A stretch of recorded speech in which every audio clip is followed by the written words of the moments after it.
है धर्म, दूसरा जोड़ना। ये दो चीजें हैं, तो हम दोनों की सांगोपांग व्याख्या करेंगे। पहले धर्म किसे कहते हैं? धर्म के लिए कहा जाता है वस्तु सहाओ धर्म। वस्तु के स्वभाव को धर्म कहा जाता है। जैसे पानी है, इसका धर्म है शीतलता देना। अग्नि का धर्म है उष्णता देना। और नीम के पत्ते का धर्म है कड़वापन देना। कड़वी दवाई का धर्म है कि कड़वाहट पैदा करना। इसलिए हर वस्तु का अपना अपना धर्म होता है। और दूसरा जो धर्म की परिभाषा की गई है कि आत्मशुद्धि साधनम धर्मः। जिस साधन से हमारी आत्मा की शुद्धि होती है, हर एक आत्मा जो है अशुद्ध अवस्था में होती है, बद्ध आत्मा होती है। इसी कारण वह शरीर धारण करती है। 84 लाख जीवा योनि के जितने भी प्राणी शरीर धारण करते हैं, वो सारी बद्ध आत्मा होती है। उस बद्ध आत्मा को शुद्ध करने के लिए आत्मा को अलग किया जाए, और उसके साथ में जुड़ा हुआ कार्बन शरीर, लिंग शरीर, कॉजल बॉडी है, उसको अलग करने के लिए जो कि पौद्गलिक है, उसके लिए जो बीच के अंदर कहना चाहिए साबुन है, बीच में एक डिटर्जेंट है, और ये जो फेविकोल लगा हुआ दोनों के बीच में, उसको हटाने वाला तत्व वो धर्म है। इसीलिए कहा गया आत्मशुद्धि साधनम धर्मा। और दूसरा धर्म की अनेकों परिभाषाएं की गई है, लेकिन हम जो है अधिक परिभाषाओं पर नहीं जाकर के, और हम ये बताना चाहेंगे कि धर्म किस तरीके से व्यक्ति को जोड़ता है। देखिए, धर्म के लिए कहा गया है कि धम्मो मंगल मुखी ठंग अहिंसा संयमो तो। धर्म इस दुनिया का सर्वश्रेष्ठ मंगल यानी कल्याण करने वाला तत्व है, वह धर्म है। और धर्म के द्वारा ही कल्याण होता है। कौन सा धर्म? वो धर्म अहिंसात्मक धर्म हो, और संयममय धर्म हो, और तीसरा तपोमय धर्म हो। अहिंसा बिल्कुल एक ऐसा तत्व है जो किसी व्यक्ति का बुरा नहीं चाहती है। अहिंसा सब भूय खेमं करी। अहिंसा सर्व जीव मात्र का कल्याण करने वाली है, जीव मात्र का भला करने वाली है। यह एक संजीवनी है, यह एक कल्प वृक्ष है, यह काम धेनु है, यह एक नंदन वन है। जितने भी हमारे धार्मिक ग्रंथ है वो अहिंसा माँ की कोख से निकले हैं। अगर अहिंसा को धर्म से निकाल दिया जाए तो धर्म शून्य हो जाएगा, क्योंकि मुख्य हर धर्म का आधार अहिंसा है। और संयम के लिए कहा गया है कि खाने का संयम, पीने का संयम, उठने का संयम, बैठने का संयम। संयम खलु धर्म साधनम, मतलब संयम ही जीवन है।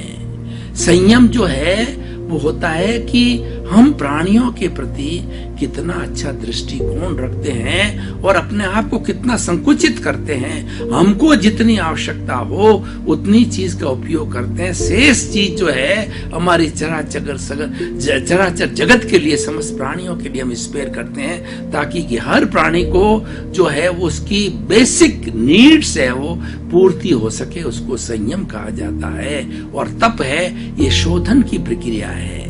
इसका भीतरी शोधन होता है तप के द्वारा, और बाह्य शोधन भी होता है। ये तप जो है हमारी 5 इंद्रियां जो बाहर की ओर जाती है, स्पर्शन रसन घ्राण चक्षु श्रोत्राणी इंद्रियाणी, ये जो बाहर की तरफ जाती है, और ये इसके कुल 23 विषय होते हैं। उन 23 विषयों को ला करके और मन को देती है। मन संयोजना करता है, मन बुद्धि को देता है, बुद्धि चित्त को देती है, और चित्त से जो है वो सारा जो है चेतन मन होता है। चेतन मन से अवचेतन मन को जाती है, अवचेतन मन से जो है वो पुनः जो है अचेतन मन को जाती है। और इस तरीके से पूरा जो है एक सर्किट है। और उससे उस इंद्रियों के द्वारा जो कुछ भी, जो इंद्रियां बाहर की तरफ जा रही है, इंद्रिय लोलुपता की तरफ जा रही है, उनको धर्म जो है खींच करके भीतर की ओर लाता है। उसका मतलब होता है प्रतिसल्लीनता। ये तप का कार्य है। तप शोधन करती है। तप के 12 भेद होते हैं। 6 भेद बाह्य तप के हैं, 6 भेद भीतरी तप के हैं। अनशन,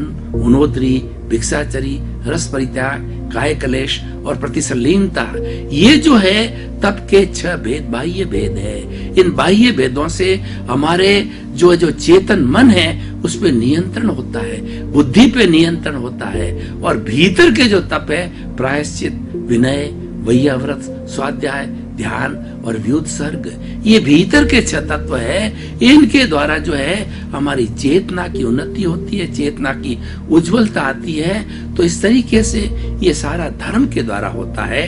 देखिए, हमारी भारतीय पद्धति के अंदर ध्यान को बहुत महत्व दिया गया है। ध्यान का अर्थ होता है एकाग्रता, किसी एक बिंदु पर अपने मन को टिकाना, एकाग्र करना, ये ध्यान कहलाता है।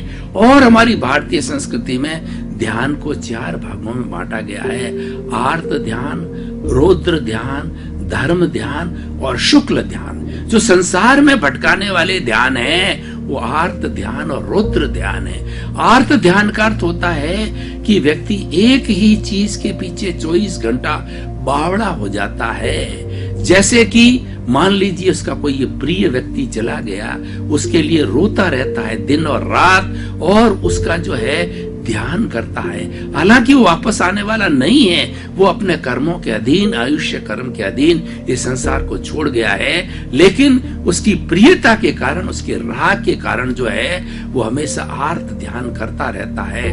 या व्यक्ति ये चिंतन करता है कि मुझे अधिक से अधिक धन मिले।